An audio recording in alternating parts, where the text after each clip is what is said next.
Assalamualaikum. So our today's lecture is regarding the abdominal organs. इसके अंदर हम abdominal organs देखेंगे जो कि GI tract में present है, but specifically we will be discussing esophagus and stomach today. So let's start. हमारे पास एक GI tract है जिसको हम gastrointestinal tract कहते हैं. You all will have an idea of the gastrointestinal tract. इसके अंदर हमारे पास different organs हैं जिसके ज़रिए हमारा खाना हमारे माउथ से डाइजेस्ट होता है, स्टमक और small intestine and moving on to the large intestine and ultimately it gets excreted out from our body in the form of the waste products. So let's start. ये एक overall representation है human body की. Let's start from the esophagus. So let's start from the esophagus. Esophagus हमारे पास एक muscular tube है जो कि कनेक्ट करवा रही है फेरिंक्स और स्टमक के साथ. लेकिन स्टमक से पहले हमारे पास डायफ्राम प्रेजेंट है. तो ट्रैक जो एसोफेगस है वो डायफ्राम के अंदर से होकर गुजरता है स्टमक तक जाने के लिए. जो एसोफेगस है वो हमारे पास 8 to 10 इंचेस लॉन्ग ट्यूब है जो लाइन है मॉइस्ट स्प्रिंग टिश्यू के साथ जिसको हम म्यूकोसा कहते हैं. And just before entering the stomach the oesophagus runs behind the trachea and the heart and in front of the spine. ये इसकी लोकेशन है. लेफ्ट गैस्ट्रिक आर्टरी एसोफेगस को सप्लाई कर रही होती है. यहाँ पे हमारे पास ट्रैकिया, हमारे पास अपर एसोफेगल स्फिंक्टर भी होता है और लोअर एसोफेगल स्फिंक्टर भी होता है. ये हमारे पास अपर ओपनिंग है इसकी, ये हमारे पास लोअर ओपनिंग है. ये डायफ्राम है और फिर ये स्टमक के अंदर जाता है. ये हमारे पास थ्रॉट की प्रेजेंटेशन है. Now let's start our basic topic which is the stomach. अब जो stomach है ये dilated portion है alimentary canal का. इसके 3 मेन फंक्शन है. सबसे पहला इसने खाना स्टोर करना है. इट स्टोर्स फूड के और इसकी कैपेसिटी है 1500 ml की. दूसरा काम इसका ये है कि इसने मिक्स करना है फूड को गैस्ट्रिक सिक्रीशन के साथ टू फॉर्म काइम. अब काइम हमारे पास हम उस मिक्सचर को कह रहे हैं जब हमारे पास जो खाना है वो मिक्स हो गया गैस्ट्रिक सिक्रीशन के साथ. और जो गैस्ट्रिक सिक्रीशन है इसका जो HCl वगैरह हमारी स्टमक में प्रोड्यूस हो रहा है उसका काम सिर्फ खाने की डाइजेशन नहीं है. It also has to kill the microorganisms which is present in our food to prevent us from diseases. Third काम इसका ये है कि कंट्रोल करना rate of delivery of food to the small intestine. क्योंकि खाने ने स्मॉल इंटेस्टाइन से सॉरी जो हमारा खाना है उसने स्टमक से स्मॉल इंटेस्टाइन में जाना है. उसने वहाँ पे ट्रैवल करना है और फर्दर जो आगे प्रोसेस है उसका वहाँ पे होगा. अब जो स्टमक है ये प्रेजेंट है upper part of the abdomen में और इसका जो यूजुअल लोकेशन आती है वो बीनीथ द लोअर रिब्स आती है. हमारी जो लोअर रिब्स हैं उनके अंदर अंदर स्टमक प्रेजेंट होता है और इसकी हम आगे डायग्राम भी देख लेते हैं फॉर द क्लियर ऑब्जर्वेशन. ये हमारे पास स्टमक. ये तो यू गाइस कैन सी है कि हमारे पास जो लोअर रिब्स है यहाँ पे ये स्टमक प्रेजेंट है और ये थोड़ा सेंटर में भी आ रहा है और ये ऊपर हमारे पास डायफ्राम है. इस साइड पे लिवर है और नीचे गॉल ब्लैडर है और फिर स्मॉल इंटेस्टाइन और लार्ज इंटेस्टाइन वगैरह कंटिन्यू है. ये क्वाड्रेंट्स ऑफ एब्डोमेन भी शो किए गए हैं यहाँ पे जो हमने प्रीवियस लेक्चर में डिस्कस कर लिए थे. You must learn the quadrants of abdomen to localize each of the organ. अब जो स्टमक की सर्फेसेस हैं वो दो सर्फेसेस हैं इंटीरियर एंड पोस्टीरियर. इसकी दो ओपनिंग्स हैं cardiac orifice and pyloric orifice. जो पहली ओपनिंग है जिसके जो एसोफेगस से कनेक्टेड है वो कार्डिक ओरिफिस है और जो हमारे पास डोडेनम या स्मॉल इंटेस्टाइन से कनेक्टेड है वो है पाइलोरिक ओरिफिस. स्टमक के 4 पार्ट्स हैं fundus, body, pyloric antrum and pylorus. ये हमारे पास फंडस है, ये बॉडी, ये antrum and this is the pylorus. इसकी दो कर्वेचर्स हैं lesser curvature and greater curvature. जो छोटी कर्वेचर है उसको लेसर कर्वेचर कह रहे हैं. जो बड़ी कर्वेचर है बाहर वाली साइड पे उसको हम ग्रेटर कर्वेचर कह रहे हैं. स्टमक की 3 लेयर्स आ रही है हमारे पास. म्यूकस मेम्ब्रेन जो कि सबसे मोटी इनर वाली मेम्ब्रेन है स्टमक की. इसके अंदर न्यूमरस फोल्ड्स हैं और गूगल की प्रोनाउंसिएशन के अकॉर्डिंग इनको रूजी कह रहे हैं इन फोल्ड्स को.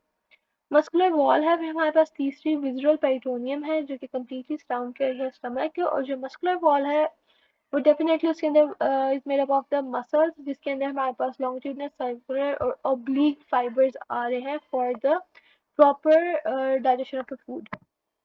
ये हमारे पास स्टमक की लेयर्स हैं oblique layer, circular layer and the longitudinal layer. ये फाइबर्स की जो लोकेशन है वो किस तरह से प्रेजेंट है उनकी बेसिस पे इनके नाम है longitudinal, circular and oblique.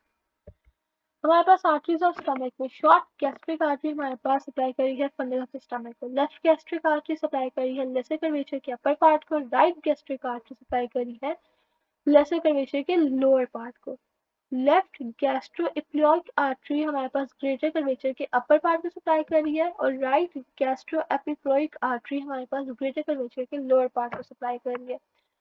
Here is the stomach and its blood supply. ये हमारे पास short gastric arteries हैं, ये fundus, this is the body, this is the right and the left gastroepiploic arteries, and this is the pylorus, and here is the duodenum. Moving on to the veins of the stomach, हमारे पास short gastric vein है, फिर left gastric, right gastric, left gastroepiploic vein and the right gastroepiploic vein.